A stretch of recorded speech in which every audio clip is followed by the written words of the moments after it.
अस्सलामु अलैकुम वरहमतुल्लाहि वबरकातुहू नहमदुहु व नुसल्ली व नुसल्लिमु अला रसूलिहिल करीम अम्मा बाद। हज़रात गिरामी, अगर फजर का वक्त इतना तंग है कि अगर वो गुस्ल करेगा तो वक्त ख़त्म हो जाएगा,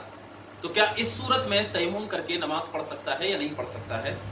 इस हवाले से चंद बातें जिक्र की गई हैं। वो कि ये कि सबसे पहले तो ये देखा जाएगा कि अगर फजर का वक्त इतना तंग है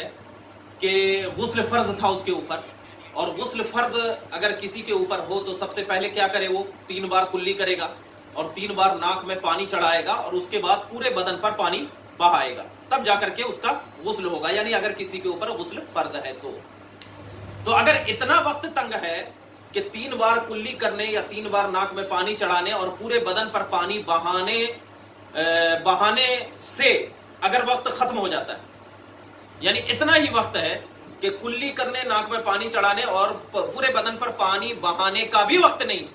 यानी अगर इतना करेगा वो तो पूरा वक्त खत्म हो जाएगा, तो इस सूरत में वो गुस्ल का तयम्मुम करके क्या है, वो नमाज पढ़ेगा। गुस्ल का तयम्मुम करके वो नमाज पढ़ेगा और जब सूरज निकल जाए तो उसके बाद गुस्ल करेगा और फिर वो दोबारा नमाज पढ़ेगा। इससे क्या है, उसको कज़ा का अजाब नहीं होगा। ठीक है, लेकिन अगर इतना वक्त है कि वो 3 बार कुल्ली करने, नाक में पानी चढ़ाने और क्या है, पूरे बदन पर पानी बहाने के बाद भी थोड़ा सा वक्त बच सकता है।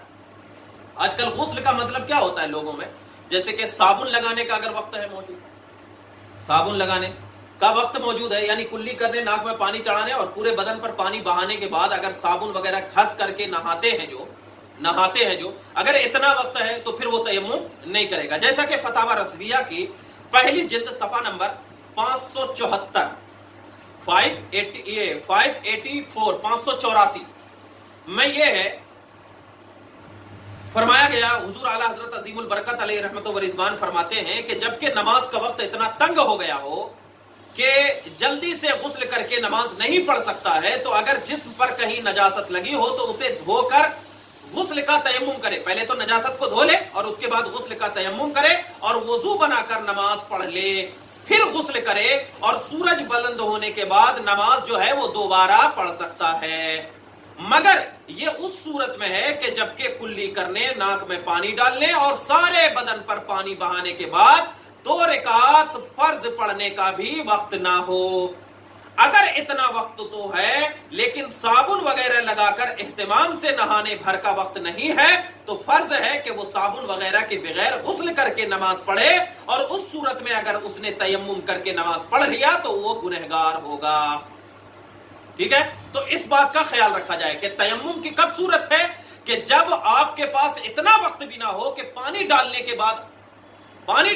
साबुन वगैरह नहीं, पानी डालने के बाद क्या है, वो वक्त बिल्कुल खत्म हो जाता है, तो तयम्मुम करेगा। पहले तो नजासत को धो लेगा, उसके बाद गुस्ल का तयम्मुम करेगा, फिर वजू करेगा और वजू करने के बाद नमाज पढ़ेगा, और नमाज पढ़ने के बाद जब सूरज निकल जाए और रोशन हो जाए तो उसके बाद फिर इसकी क्या है, 2 रकात कज़ा करेगा। तो इससे फायदा ये होगा कि आपको क्या है, फिर कज़ा का अजाब नहीं होगा। और अगर आपने छोड़ दिया कि नहीं क्या करेंगे, तयम्मुम वगैरह बाद में हम नमाज पढ़ लेंगे, तो उससे आपकी नमाज कज़ा होगी। जब तक आप नहीं पढ़ेंगे तो आप गुनहगार।